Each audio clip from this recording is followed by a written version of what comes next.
In an era where most celebrities are alleged to be on Ozempic, whether they're microdosing it or injecting it into their veins, some people think it's refreshing that a lot of pop stars seem to be embracing their natural body type, including Addison Rae, whose fame is on the rise right now.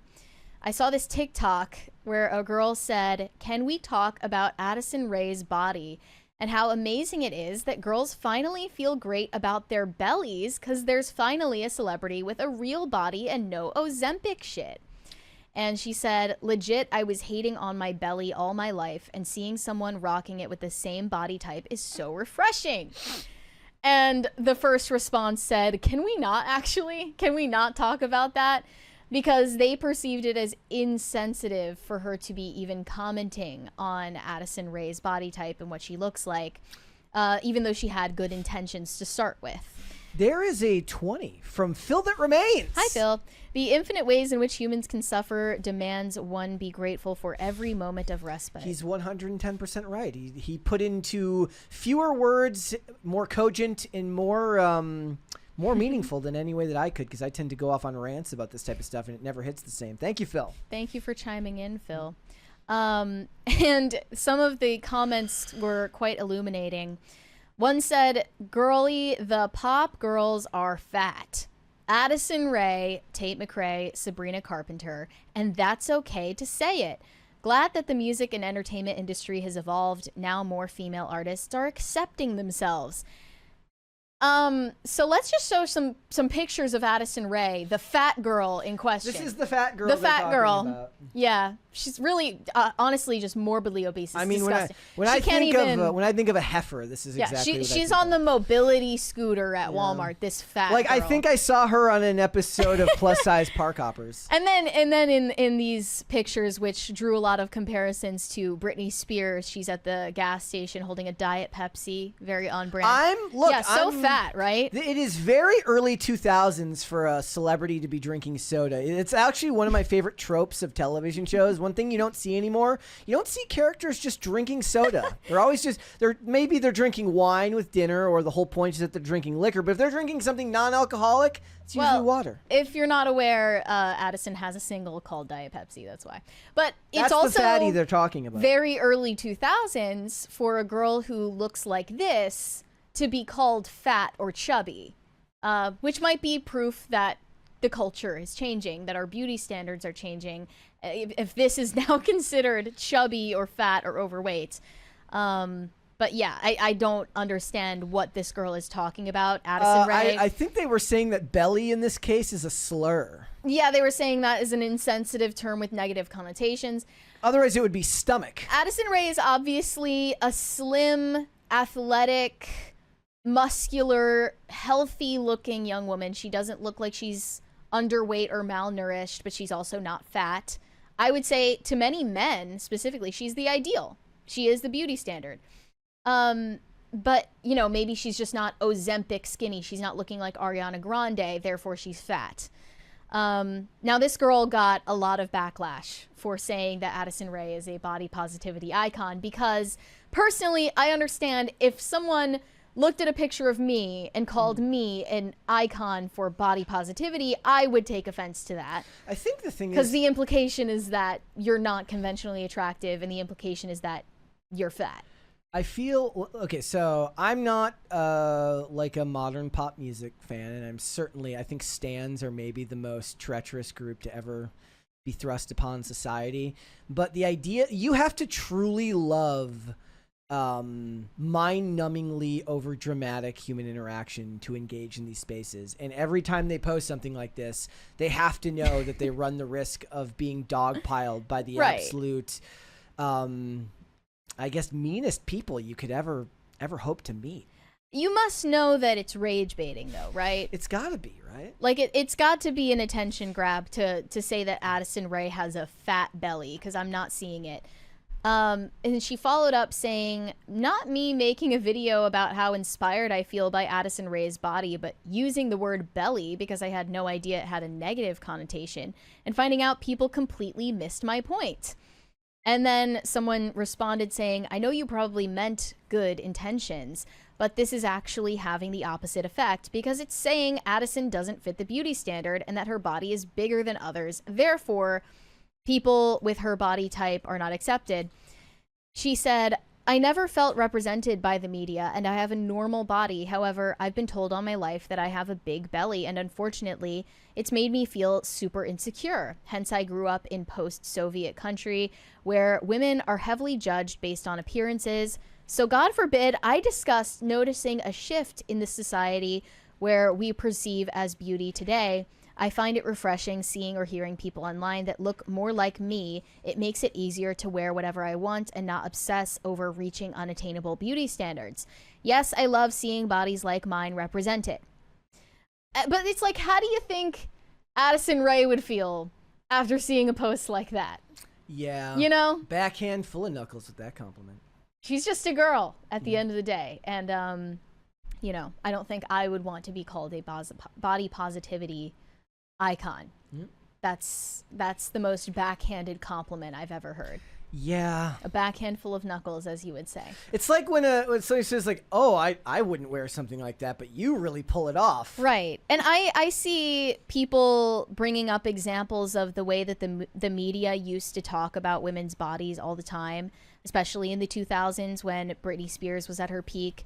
And, you know, it was genuinely kind of crazy the way that people in the media would talk about women's bodies, like that infamous photo of Jessica Simpson where she's literally a size 4 and they're saying she looks like a beached whale, you know, or Britney Spears when she made her comeback to music in 2008. Yeah, and but she had children and obviously looked slightly different, but like her waist measurement must have been different by what, 3 inches? And she was called fat at the time. Like it was still a very one of those, different time. I'm still one of those people though, when people make the jokes like this is what comically fat was in 2007, I'm like, so what's your point?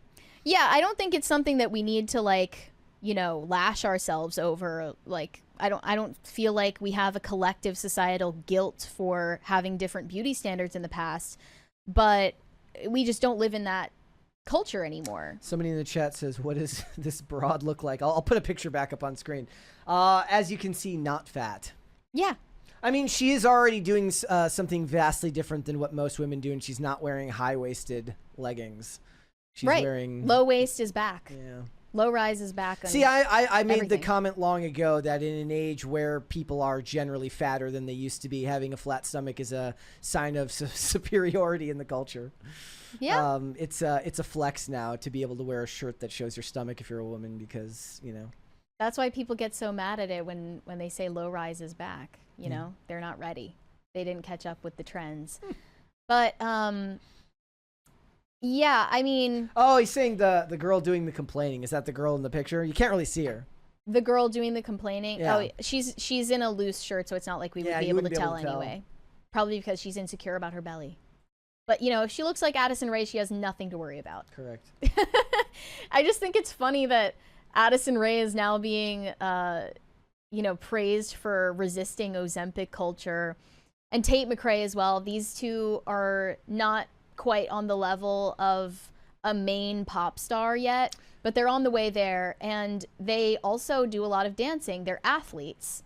So, of course, you know, if you gain a little bit of weight, having been extremely muscular and strong beforehand, you're just going to look better. It's like when you and see it comes down to genetics as well. It's like when you see the really, really enormous linemen in the NFL that you wouldn't be able to run out of breath even if you like sent them running across the field because they're in such good shape physically because they practice every day. Like they can run and not be out of breath. You don't lose the muscles if they're hidden. But I don't know. Do you think that we're veering into territory where the heroin chic body type is making a comeback? I don't even understand the concept of heroin chic. I'll admit that. Like I'm even at my age, like me in my past, I did a lot of stuff when I was younger, and the downers, the opiates, definitely never made me not eat. That was never true for me. I always imagined it was like heroin plus the diet pills is what created heroin chic. I don't know. Do we think that Kate Moss back in the day was using heroin to stay skinny? I don't know. I don't think so. I don't understand. Maybe somebody else. But that was the term that was coined because of her body type. I being mean, the I beauty don't know. standard. I think that I don't think it was just heroin. I think it was diet pills and cocaine and heroin. So speedballs. Yeah, most likely. But do you think that the beauty standard is changing? Adrienne Curry is in the chat. Hello, nerds. Maybe she can give us the origins of the term heroin chic. Yeah. Beyond just Kate Moss. Yeah, Because to me, one of the clips that I came across from the 2000s where women were getting shamed for having a couple extra pounds was actually on America's Next Top Model, and Tyra Banks was telling this girl, like, you're never gonna make it in this industry, and the girl had like a 24-inch waist. It was insane. See, tons of Coke and coffee is a model's diet. See, that's what I think of. I don't think of it as heroin chic as like I did heroin and stopped eating. I think of it as drinking 8 cups of coffee and snorting lines. No, but you know what's so infuriating about the way social media has taken over is now you're going to have all the supermodels doing what I eat in a day videos where they pretend. That is the most toxic trend Yes, on the internet. where they make a whole fake food diary to convince people that they're just naturally underweight. It's like just a magic, trick in your genome that makes you heroin chic skinny, even though you eat burgers all day. Like, No. for some reason, when I think of it, like, I think of Get Ready With Me and What I Eat in a Day videos as the most toxic video types on the internet. Yeah, they're lying. They're lying. They lie. And I've said it before, but there's this secret alternative magic pill to Ozempic, actually. You don't need Ozempic. There's this magic cure. It's called a calorie deficit. And it's actually not going to paralyze your stomach, give you Ozempic butt, Ozempic feet, Ozempic face, Ozempic teeth.